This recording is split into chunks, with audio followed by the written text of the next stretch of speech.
Hello दोस्तों, स्वागत है आपका फिर से एक नई वीडियो में। आज की इस वीडियो में हम लोग जो जेकेएसएसबी ने पोस्ट निकाले थे हेल्थ डिपार्टमेंट से रिलेटेड, उसमें जूनियर फार्मासिस्ट का भी एक पोस्ट था और ड्रेसर का।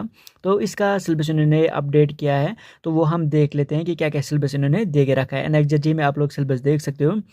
तो ये क्या है, एनाटॉमी एंड फिजियोलॉजी सबसे पहला सब्जेक्ट है, एनाटॉमी एंड फिजियोलॉजी और public health and hygiene disease. सबसे पहले इन्होंने दिया है एलिमेंट्री फिजिक्स एंड केमिस्ट्री, जो कि 9th और 10th की फिजिक्स और केमिस्ट्री है, जिसमें ऐसा यूनिट्स पूछे जाते हैं, डायमेंशंस वगैरह पूछे जाते हैं। तो वो सारा डिटेल से हमें पढ़ लेना है। उसके बाद कैरेक्टरिस्टिक्स ऑफ लिविंग मैटर, यानी कि एनाटॉमी एंड फिजियोलॉजी है। जो आपने अगर आपने फार्मेसी किया है, बी फार्मेसी किया है या फिर डी फार्मेसी किया है, उसमें human anatomy and physiology 1 and 2 आती है, यानी कि हैप 1 एंड 2 आती है। वो दोनों पढ़ लेनी है। तो वो सारे टॉपिक जो है इसमें डिटेल से दिए गए हैं। और दूसरा टॉपिक जो इन्होंने दिया है वो दिया है पब्लिक हेल्थ एंड हाइजीन। इसमें पूरी डिटेल से हमें पढ़ना है। पब्लिक हेल्थ क्या होती है, हिस्ट्री उसकी देखनी है, डेवलपमेंट देखना है, मॉडर्न कंसेप्ट्स देखने हैं, ये सारा कुछ इसमें पढ़ना है। और उसके बाद डिजीज़ के बारे में पूरी डिटेल से पढ़ लेना है।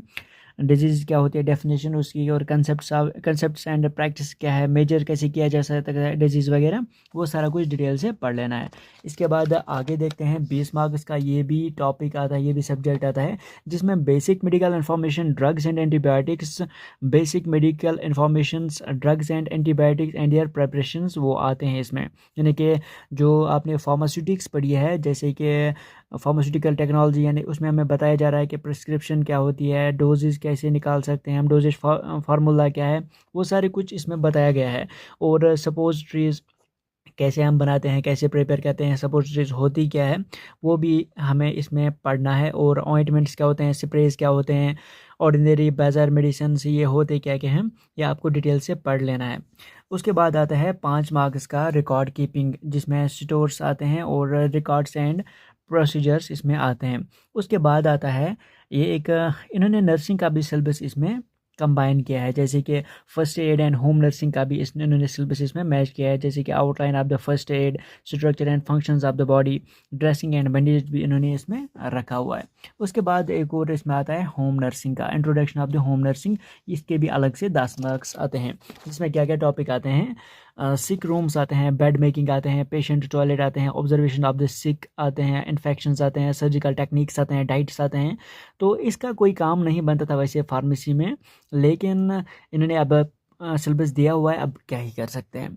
इसके बाद आता है हेल्थ एजुकेशन, तो इसके भी अलग से 5 मार्क्स आते हैं। इसके बाद आता है स्टरलाइजेशन एंड डिसइंफेक्शंस, इसके अलग से 10 मार्क्स दिए हुए हैं। उसके बाद आता है सर्जिकल इंस्ट्रूमेंट्स, वैसे काम तो इसका फार्मेसी में है नहीं, फार्मेसी का काम होता है दवाई को प्रिस्क्राइब करना, बस इसका और कुछ भी नहीं है, डिस्पेंसिंग वगैरह वो करना होता है।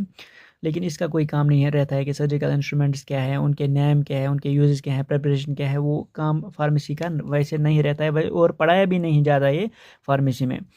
तो इसमें सर्जिकल इंस्ट्रूमेंट्स और उनके नाम बताने हैं। 15 मार्क्स इसमें भी आते हैं, 15 मार्क्स के क्वेश्चन इसमें भी आते हैं।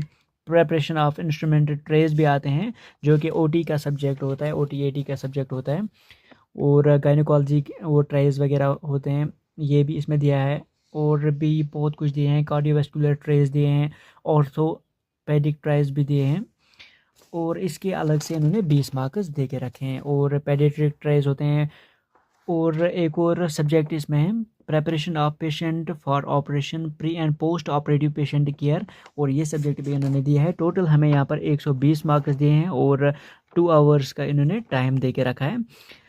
तो ये सिलेबस जो है मेरे हिसाब से फार्मेसी के लिए नहीं होना चाहिए था। जो पीसीआई के अकॉर्डिंग सिलेबस अगर ये बना लेते तो बहुत अच्छा रहता, क्योंकि सभी ने यहाँ पर बी फार्मेसी या फिर डी फार्मेसी की होगी, क्योंकि मेडिकल असिस्टेंट वाले भी यहाँ पर एलिजिबल नहीं है, सिर्फ बी फार्मेसी और डी फार्मेसी वाले एलिजिबल हैं।